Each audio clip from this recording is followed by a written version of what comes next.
आदिम तीर्थंकर प्रभो आदिनाथ मुनिनाथ, आदि व्याधि अगमग मिटे तुम पद में मम मात।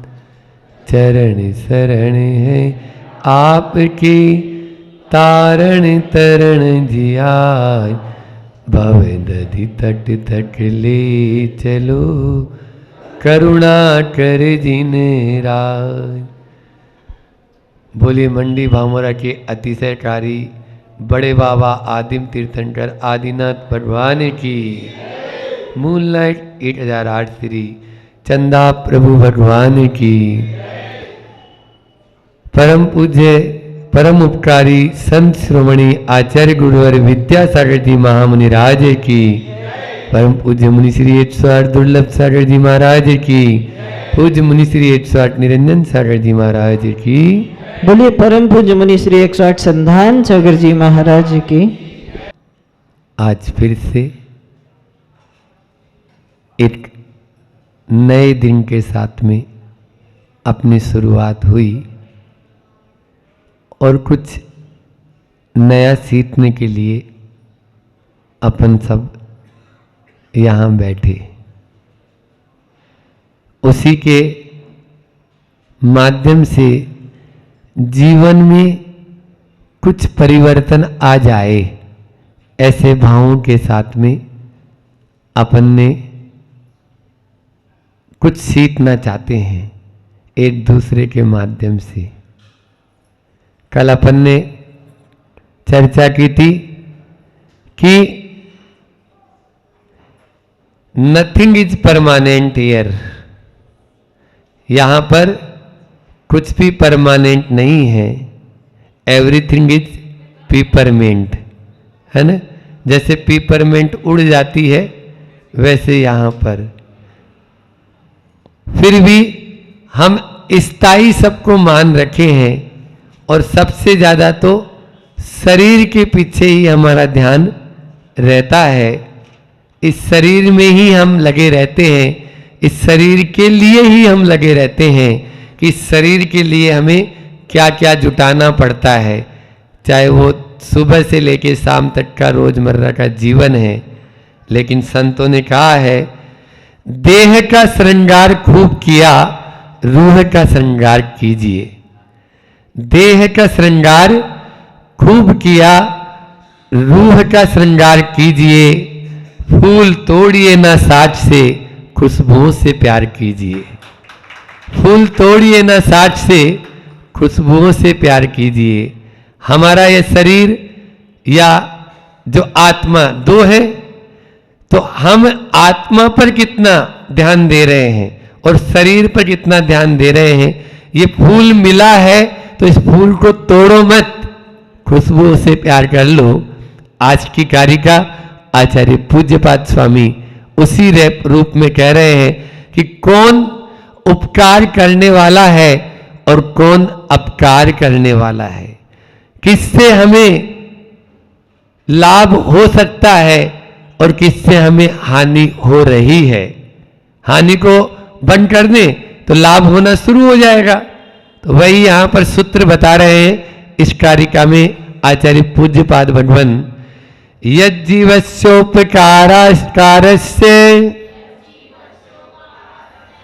तद्देहस्यापकारकम्,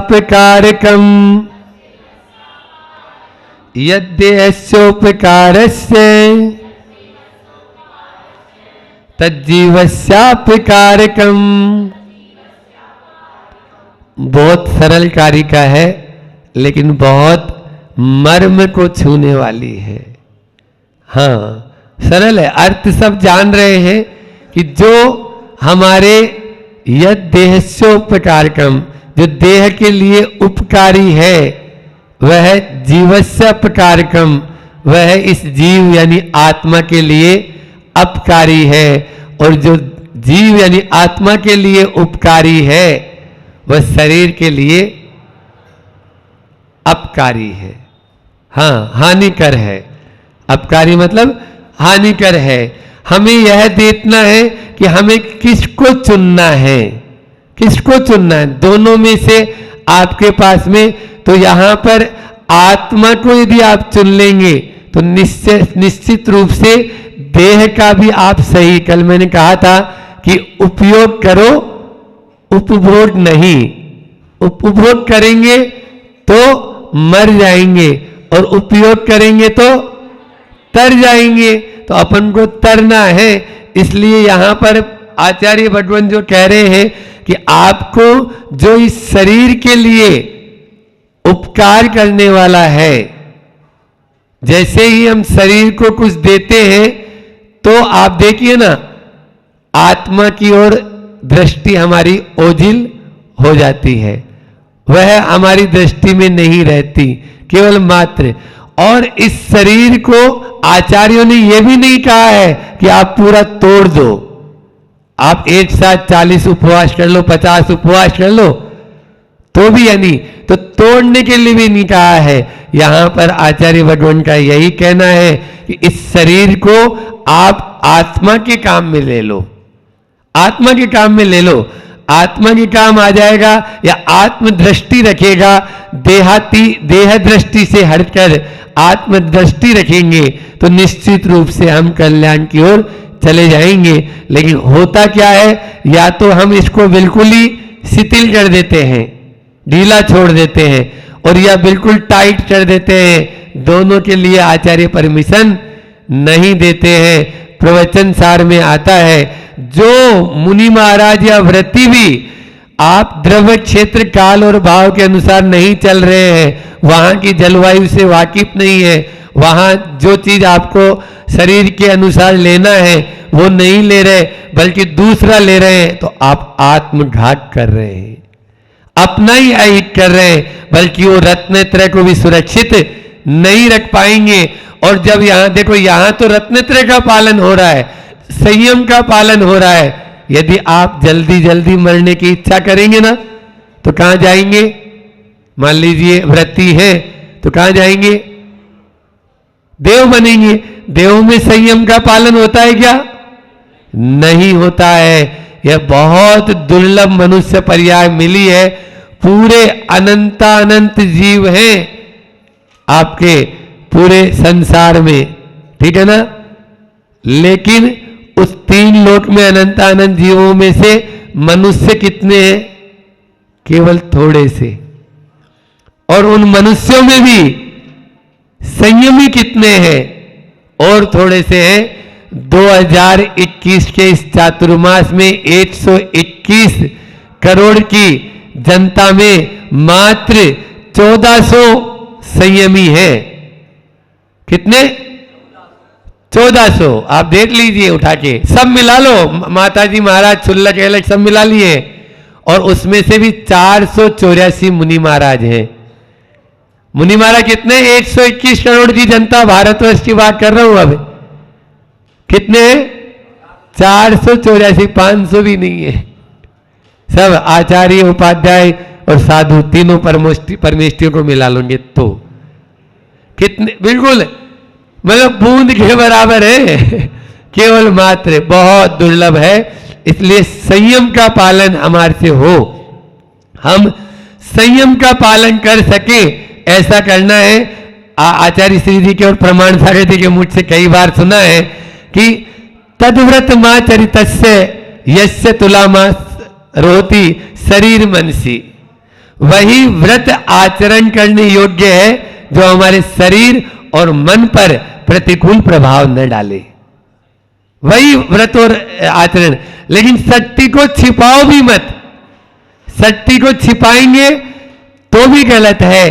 थोड़ा सा कुछ किया, देखो होता क्या है, हम एक उपवास करते हैं और थोड़ी शिथिलता आती है और सोचते हैं अरे उपवास करने से तो गड़बड़ होता है, चक्कर आते हैं, पित्त बढ़ता है, ऐसा होता है। अब यहां डरे या वहां डरे, यहां पड़े या वहां पड़े, लेकिन उसमें आत्मा की ओर दृष्टि चली जाएगी तो उसी में आत्मा की ओर दृष्टि जाएगी।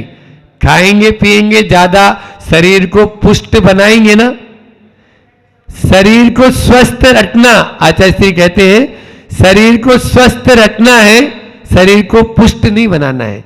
आत्म साधना करने के लिए शरीर स्वस्थ होना चाहिए, पुष्ट नहीं। पुष्ट करेंगे उसको, आप उसकी ओर ही ध्यान देते रहेंगे, केवल 56 बोर उसको खिला रहेंगे, रोज हलवा पूड़ी खाएंगे, तो आप क्या, हमारा भी पेट वैसा ही हो जाएगा। आप देखते होंगे हम लोग दाल रोटी अच्छे से लेते हैं बढ़िया से, वही दाल रोटी, दाल भात और रोटी, यही बात चोखी, दाल भात और रोटी यही बात चोखी।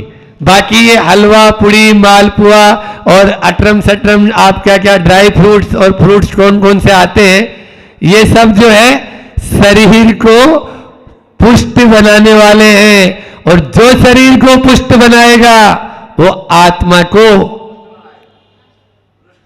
रुष्ट कर देगा। देखो हमारे बोल जोड़ दिया इन्होंने, वो शरीर को रुष्ट बना देगा और क्या करेगा, आत्मा को रुष्ट बना देगा। आत्मा की ओर उसका ध्यान ही, कल मैंने कहा था कि 2 बगीचे हैं, किस बगीचे में पानी देना चाहते हो? शरीर रूपी बगीचे में पानी देंगे तो आत्मा रूपी बगीचा सूख जाएगा, और आत्मा रूपी बगीचे में पानी देंगे तो शरीर रूपी बगीचा सूखेगा। आपके ऊपर डिपेंड, निर्भर है आप किस बगीचे में पानी देना चाहते हैं। हाथी होता है ना, हाथी जो है वो मदमस्त हो जाता है, और जब मदमस्त हो जाता है तो हाथी पकड़ने वाले एक गड्ढा सा खोद देते हैं और कृत्रिम हथनी बना देते हैं, और उस हथनी के चक्कर में वो दौड़ता है और गड्ढे में। अब 3 दिन उसको कुछ नहीं मिलेगा। आचार्य श्री जी कहते हैं 3 उपवास करा दो, सब गाड़ी लाइन पे आ जाएगी। आपके शरीर में भी कुछ हो तो आप 3 उपवास करो।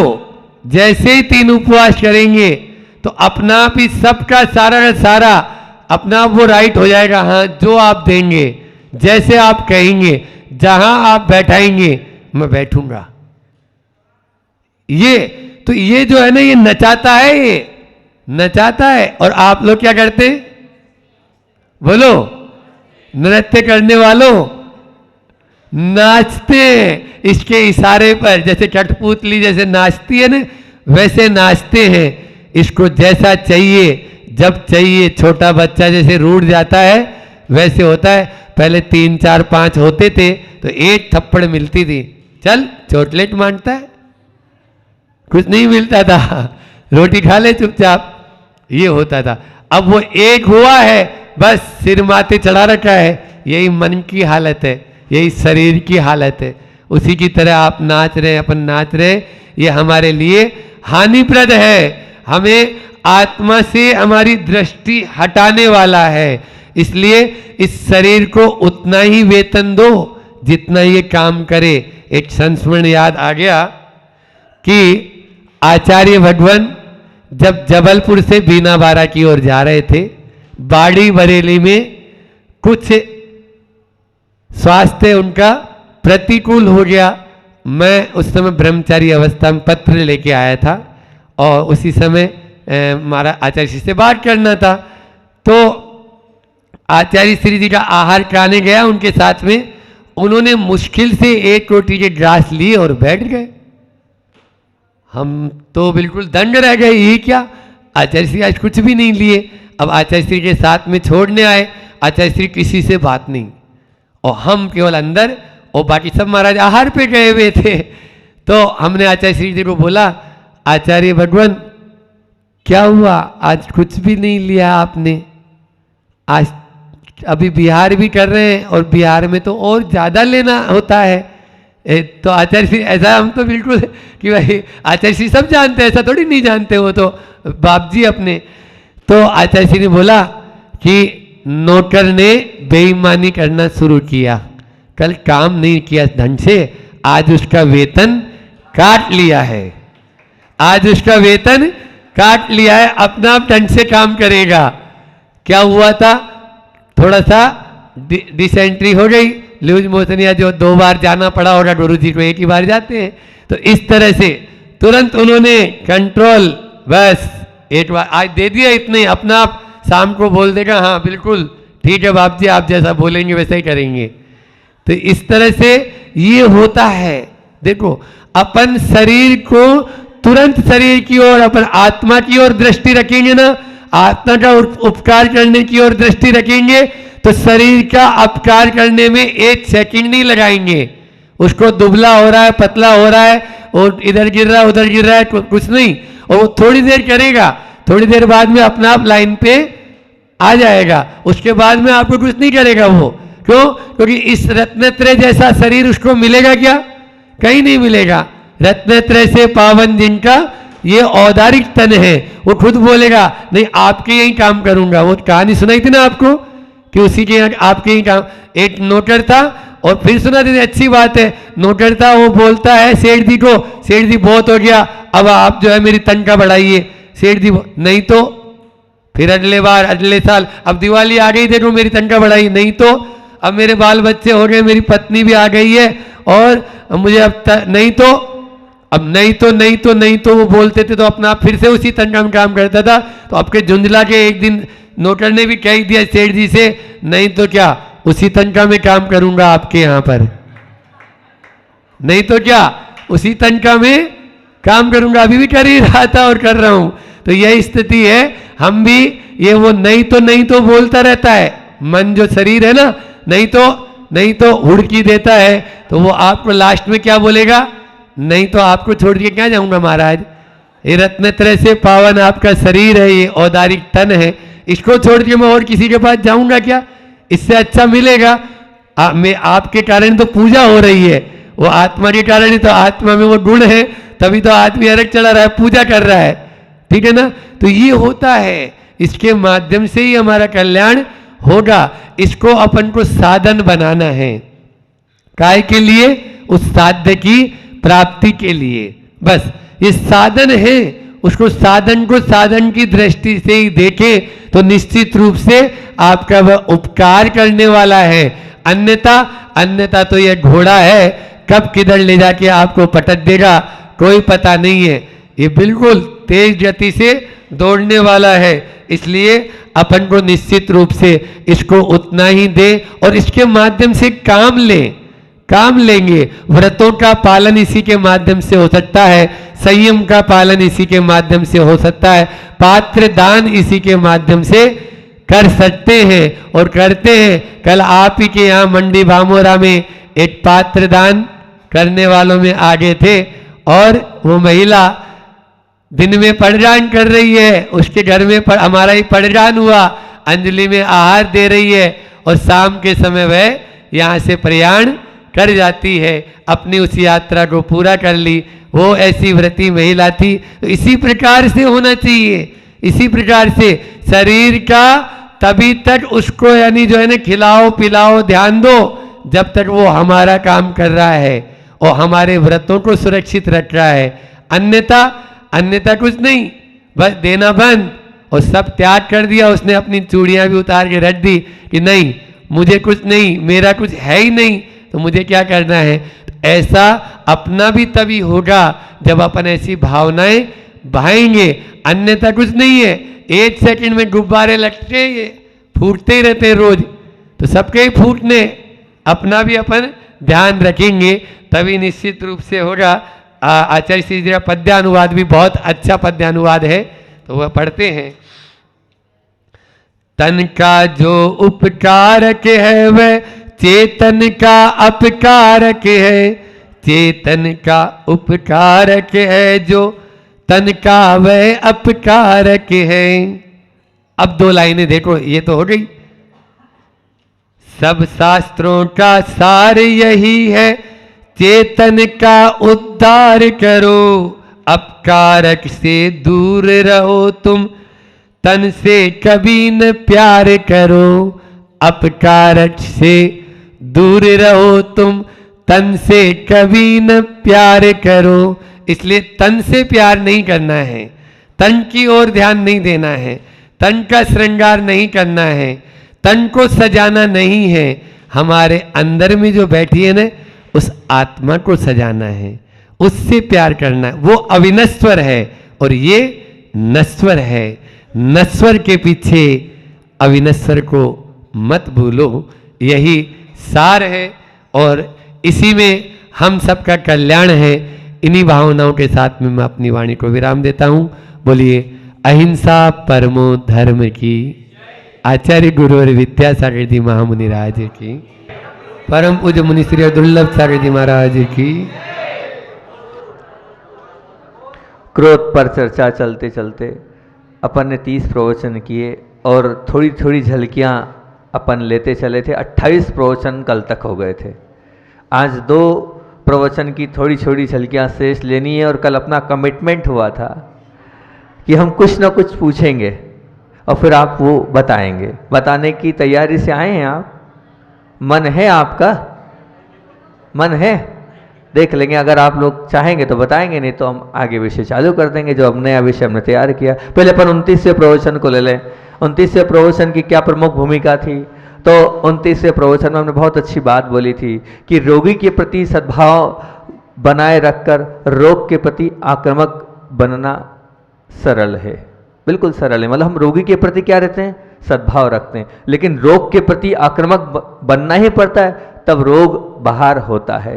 परंतु दोष के प्रति आक्रामक बनते समय हम दोषी के प्रति सद्भाव बनाए रखने में अत्यंत कठिन है।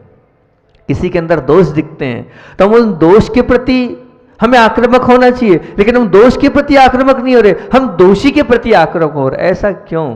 बहुत अच्छे से खोला था इसको कि भैया अगर हमें आक्रामक होना है, जैसे हम रोग के प्रति आक्रामक हुए थे, ऐसे हम दोष के प्रति आक्रामक हो, हम दोषी के प्रति आक्रामक नहीं होंगे तो हमारा जीवन बहुत ऊपर उठ जाएगा। और आचार्य श्री की बहुत अच्छी बात बोली थी, अपराध से घृणा करो, अपराधी से नहीं। रट के तो आयो आप लोग। अपराध से घृणा करो, अपराधी से नहीं। और फिर उसके बाद आपको भूमिका में बताई थी 3 बातें उस दिन की कि अगर मान लो आपको किसी को समझाना है, नहीं हमारा मन है कि हमसे देखते नहीं बनता है, वो बार बार गलती कर रहा है, बार बार अपराध करे जा रहा है और बार बार ऐसे कार्य कर रहा है, कब तक नहीं समझाएं? समझाना है हमें और समझाएंगे हम। समझाओ। समझाने की छूट दी थी उस दिन, पर 3 बातों का ध्यान रखना। इन 3 बातों का अगर आपने ध्यान रखा तो आप जो समझा रहे हो उसमें ना आपको क्लेश होगा ना उसको क्लेश होगा, ना आपके परिणामों में कलुषता आएगी ना उसके। वो 3 बात कौन कौन सी थी? सबसे पहली, अपने अधिकार का ख्याल रखना।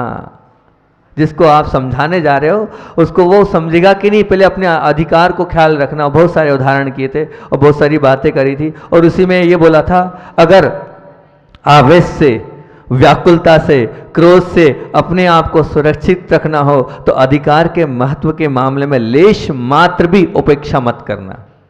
अधिकार के मामले में लेश मात्र भी उपेक्षा मत करना, बिना अधिकार के किसी को समझाने मत जाना। और दूसरी बात बोली थी कि स्वयं के पुण्य का ख्याल होना चाहिए। अरे तुम्हारा पुण्य तो पहले परख लो। तुम अधिकार है, तुम ठीक है मान लिया तुम्हारे अधिकार में, लेकिन पुण्य नहीं हो तो मत समझाना। बहुत से उदाहरण दिए थे और एक तो बहुत अच्छा उदाहरण दिया था आचार्य श्री जी का, मैं लाख समझा लूंगा, क्रोध छोड़ दो या दान दे दो या और कोई चीज़ कर लो, उसकी जगह आचार्य श्री बैठे रहेंगे तो गिर पड़ोगे आप सब करने के लिए। ये पुण्य की महिमा है, वो गुरुदेव का पुण्य है, वो गुरुदेव का पुण्य है, तो उनके पुण्य की महिमा है। इसलिए पुण्य का ख्याल रखना किसी को समझाने जा रहे हो तो। और तीसरी बात बोली थी, सामने वाले की पात्रता भी है कि नहीं। मान लो आपके पास अधिकार भी है, आप पुण्य भी बहुत पुण्यशाली हो, आप यहाँ के अधिकारी हो, कलेक्टर हो, लेकिन वो समझने को तैयार है कि नहीं, उसके पास पात्रता भी हो। उसके लिए बहुत अच्छी अच्छी बात बोली थी, पात्र होना अलग है और पात्रता होना अलग है। पात्र पदार्थवाचक है और पात्रता गुणवाचक है। मैंने कहा था घड़े में वो जो हजारों सालों से कह सकते हैं हजारों दिनों से जिस घड़े में वो मदिरा भरी जा रही है और फिर उसमें अगर आप पानी भरो तो क्या अगले दिन उस पानी का स्वाद आएगा? क्या नहीं आएगा। पात्रता तो है पानी भरने की उस घड़े में, लेकिन वो पानी का स्वाद नहीं आएगा, वो मदिरा का ही स्वाद आएगा, वो नहीं हो सकता। पात्रता के लिए एक और अच्छी बात बोली थी कि ओलंपिक चैंपियन है, हजारों अवार्ड उसको मिले हैं, बड़े बड़े उसको जो पद्म भूषण आदि मिला है, क्यों? उसकी कला से। वो एक बहुत बढ़िया कलाकार है। कौन है वो? वो मिट्टी के ऊपर अनेक प्रकार की उन दुर्लभ दुर्लभ वस्तुओं को बना रहा जिसको देख के सब आश्चर्यचकित रह जाते हैं। परंतु वो भी ध्यान रखना, वो कभी भी उस रेत के ऊपर अपनी कला को नहीं अपनाएगा। क्यों? क्योंकि जानता है उस रेत के अंदर पात्रता नहीं है। मेरे पास तो लाख कला है, लेकिन उस रेत के अंदर तो पात्रता हो, इसलिए बिना पात्रता के आप आगे मत बढ़ना। ये अपना 29वां प्रवचन था। फिर अपन ने अगले दिन तो आचार्य पदारोहण बनाया था और आपको बहुत अच्छी अच्छी बातें आचार्य पदारोहण पर बताई थी, लेकिन वो अभी अपन नहीं करेंगे। अपना विषय तो क्रोध पर चल रहा है। फिर 30वां और अंतिम प्रवचन जो क्रोध पर हमने आपके सामने रखा था, वो क्या, उसकी भूमिका यह बनाई थी कि क्रोध यदि रोग है तो अभिमान उसका कारण है। क्योंकि अभिमान को दबाने की हालांकि बहुत सारी तरकीब है, फिर भी उसमें 2 प्रकार के आपसे बात करी थी हमने। क्या? अहंकार भाव और अपराध भाव। 2 बातें करी थी। अहंकार भाव क्या है? स्वयं को अच्छा मिल जाए, स्वयं को कुछ अच्छा हो जाए, या उसने कुछ अच्छा सुनने को मिल जाए तो बस आपका ये अभिमान हो गया। और अपराध भाव क्या था? किसी इच्छित व्यक्ति की आपकी पूर्ति नहीं हुई, आपकी कद्र की भूख संतुष्ट नहीं हुए, आपकी उपेक्षा हो गई, आपकी अवहेलना हो गई, तो आप बस मेरा भाग्य ही खराब है, मेरी जरूरत किसी को नहीं है, मेरे साथ तो सब अनबन ही करने को तैयार रहते हैं, सभी मेरी उपेक्षा ही करने को तैयार। ये क्या है? ये जो है ये अपराध भाव है। ये हमारे अंदर दोनों नहीं होना चाहिए। जहां अपराध भाव करेगा वहां अंदर क्रोध बसेगा ही बसेगा। इन दोनों से रहित होंगे तब ही हम ऊपर उठ सकते हैं। फिर उसके बाद हमने बोला था कि तुम्हारे अहम को पुष्ट करने वाले प्रसंग से ज्यादा अहम को तोड़ने वाले प्रसंग आएंगे। मतलब जिससे तुम्हारा अहंकार बढ़े, ऐसे प्रसंग तुम्हारे जीवन में कम आएंगे, बल्कि क्या, जो तुम्हारा अहंकार है उसको तोड़ने वाले प्रसंग तुम्हारे जीवन में बहुत आएंगे। उस समय आपको अपनी समता को बरकरार रखना है। फिर उसी दिन एक बात बोली थी, एकाएक वो कोई बैठा था तो मुझे वो बात याद आ गई थी, पर बहुत विशेष बात थी। वो लोग आज भी बैठे हैं।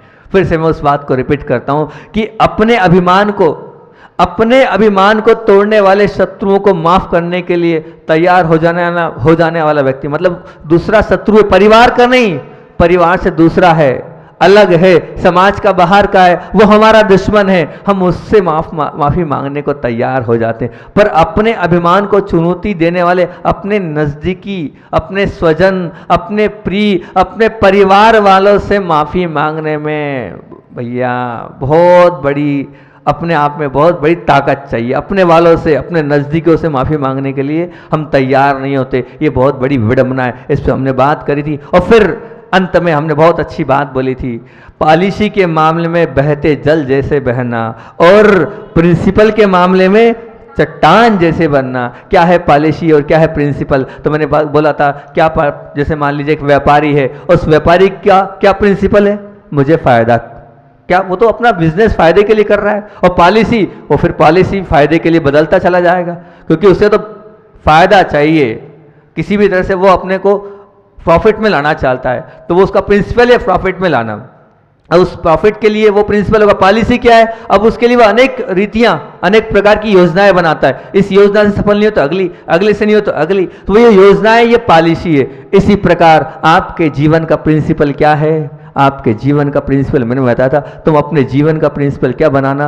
राग द्वेष कम होते जाए और आत्मीय संबंध बनते जाए, स्व और पर के आत्मीय संबंध बढ़ते चले जाएं, ये आपका प्रिंसिपल है। अब इस प्रिंसिपल के लिए आपको चाहे जैसी पॉलिसी अपनाना है, बस आपको तो दूसरों के साथ आत्मीय संबंध बनाना है। स्व और पर, स्व यानी अपनी आत्मा से, पर यानी दूसरों से आत्मीय संबंध बनाना, ये आपका प्रिंसिपल है। जैसे उस व्यापारी का प्रिंसिपल क्या है? सिर्फ धन कमाना, ऐसे ही आपका क्या है प्रिंसिपल? सिर्फ सबसे आत्मीय संबंध बनाना। अब इस आत्मीय संबंध बनाने के लिए जैसी पॉलिसी खेलना हो खेलो, जैसी रीति से आपको संबंध बनाना बनाओ, बस बनाना है। चाहे मीठा बोल के बनाओ, चाहे झुक के बनाओ, चाहे जैसे बनाओ, आपका प्रिंसिपल, आप उस प्रिंसिपल में सफल हो। फिर उसके बाद बोली थी हमने बात कि संबंधों में यदि निजता केंद्र स्थान पर हो तो राग के शिकार बनने से कोई नहीं रोक सकता। मतलब अगर आपके संबंध, जो आपके संबंध है उसमें निजता केंद्र स्थान पर है, तो उसमें आप राग से बढ़ेंगे, और साथ साथ में द्वेष की गठान भी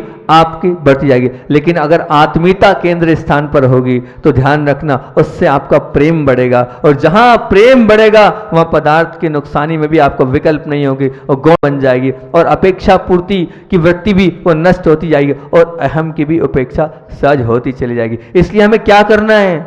हमारे अंदर आत्मीयता बढ़ाना है, क्योंकि एक वो जो आत्मीयता अलग है और राग द्वेष अलग है। हमें आत्मीयता ऐसी होती है, आत्मीयता में कोई अपना नहीं होता, सब अपने होते हैं।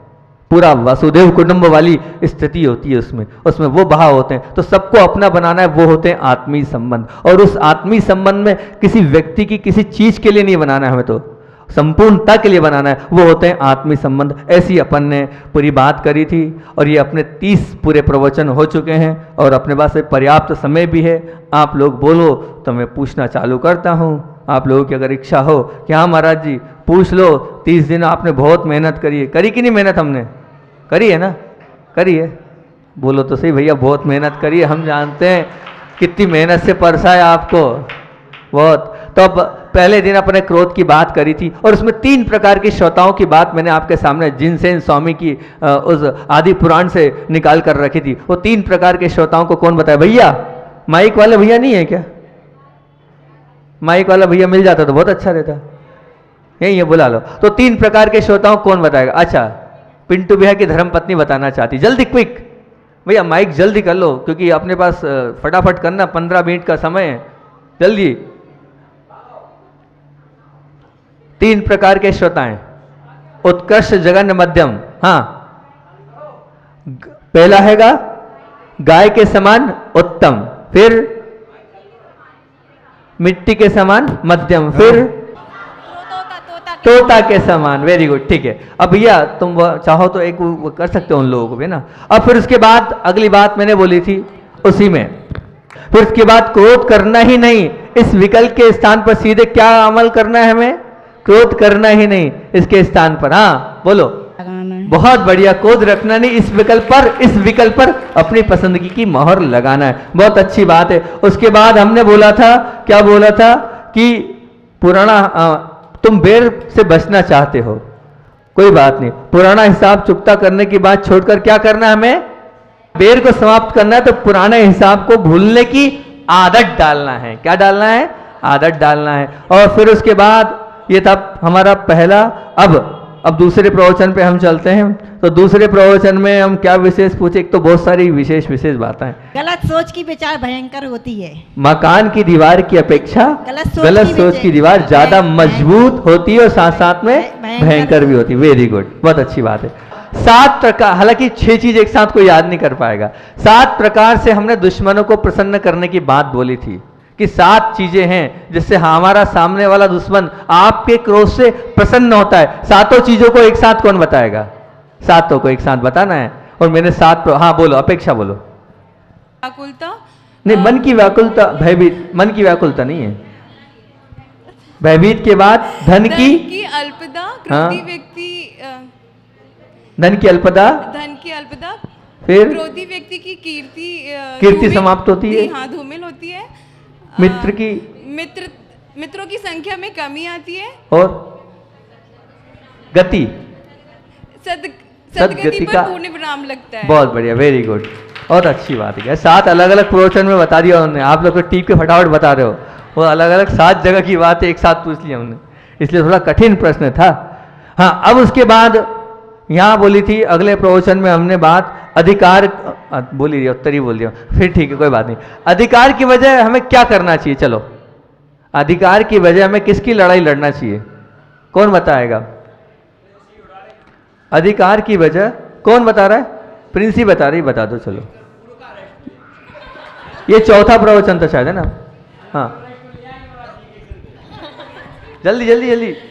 अधिकार की जगह यदि कर्तव्य आ जाए तो ज्यादा बेटर रहेगा। बहुत बढ़िया। हमारी उसके बीच क्या, व्यक्ति के बीच में जो लड़ाई हो रही है उसका क्या कारण है? वो कारण हैगा अधिकार। अधिकार के स्थान पर हम किसको ले लें? इसको। फिर उसके बाद एक बहुत अच्छी मैंने बात बोली थी, शुरुआत में बोल देता हूं, वैसे सबको याद करा दी थी मैंने। दूध में आगे की लाइन है, क्रोध के विषय में बोला था मैंने कि दूध में, हाँ, तो वो, हाँ तो आगे का कौन बोलेगा उसको पूरा? हाँ बोलो, आप बोलो, हाँ जल्दी। दूध में से जो मक्खन निकाले उसे मानव कहते हैं, और हाँ? पत्थर में से जो मोती निकाले उसे जादूगर कहते हैं, हाँ? और जो मनुष्य के हृदय में से बैर या क्रोध को निकाले उसे सज्जन या संत कहते हैं। बहुत बढ़िया, very good very good very good, बहुत अच्छा बहुत अच्छा। फिर उसके बाद आगे चलते हैं अपन। तो 4 तत्वों की बात करी थी, इसमें तो पूरे 4 तत्व में पूछूंगा, और 8 बातें बोली थी।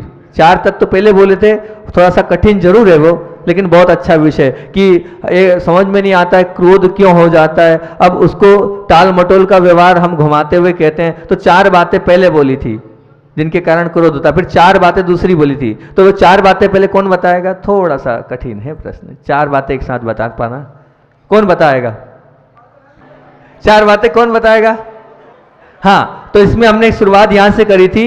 क्या? संयोग के स्वभाव के मामले में भूल के कारण मानव अविलंब क्रोध करता, मतलब संयोग वाली बात बोली थी। और दूसरी बात बोली थी मैं को प्रधानता देने की बात जिसमें होती है वो। और तीसरी बात बोली थी मेरा सोचा होना ही चाहिए, इसके कारण ये वृत्ति जिसमें होती है फिर क्रोध जन्म लेता है। और फिर तीसरा तत्व बोला था किसी से गलती हो जाए उस गलती के लिए सजा देने की छूटे मगर नहीं, देश भाव, उसके प्रति देश भाव नहीं रखना। फिर उसके बाद चौथा बोला था किसी से गलती हो जाए उसको सबक सिखाने की छूटे मगर उपेक्षा नहीं करना है।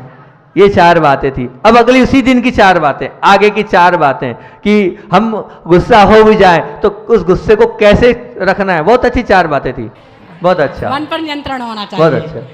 इसमें 4 बातें फिर से मैं बता देता हूँ, बहुत अच्छी बात है कि जिस व्यक्ति पर तुमने गुस्सा आया है उस व्यक्ति को छोड़कर दूसरे व्यक्ति पर गुस्सा नहीं करना। फिर बोला था कि जिस कारण से तुम गुस्से के शिकार बने हो उस कारण को समाप्त होने के बाद फिर वो गुस्सा नहीं आना चाहिए। जब कारण समाप्त तो गुस्सा क्यों? फिर जिस स्थान पर तुमने गुस्सा किया है उसको उस स्थान पर समाप्त कर देना, अगले स्थान पर मत लेना। और जिस संयोग से तुमने गुस्सा किया है वो संयोग अगर समाप्त हो जाता है तो संयोग के मामले में भी समाप्त हो जाने से 6 हो गए थे। और फिर उसके बाद अगला 7वां प्रवचन पर ने प्रारंभ किया था और उसमें बहुत अच्छी एक बात बोली थी। क्या बोली थी? बेसुरा। तो ये बोली थी कि मानी, मायावी और लोभी के चेहरे पर हास्य देखने को मिल सकता है लेकिन क्रोधी के चेहरे पर कदापि नहीं। बहुत अच्छी बात है। यहां तक अपन आए थे, असात हो गए अपने। अब अगला 8वें प्रवचन के लिए, अब 8वें प्रवचन में अपन बोलते हैं सबसे अच्छा, तुम्हें यदि गुण से भ्रष्ट नहीं होना है तो 2 चीजें बोली थी इसमें। तुम्हें यदि गुण से भ्रष्ट नहीं होना है तो काय को पकड़ के रखना पड़ेगा। तुम्हें यदि गुण से भ्रष्ट नहीं होना है तो विनय को पकड़े रखना होगा। और अगर मार्ग से भ्रष्ट नहीं होना है तो हाँ, बहुत अच्छे, विवेक को हाजिर रखना होगा।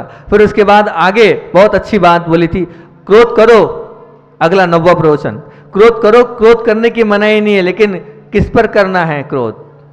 अपने दोषों पर। और फिर उसके बाद आवेश भी करना है तो किस पर? आवेश भी करना है तो अपनी कमियों पर।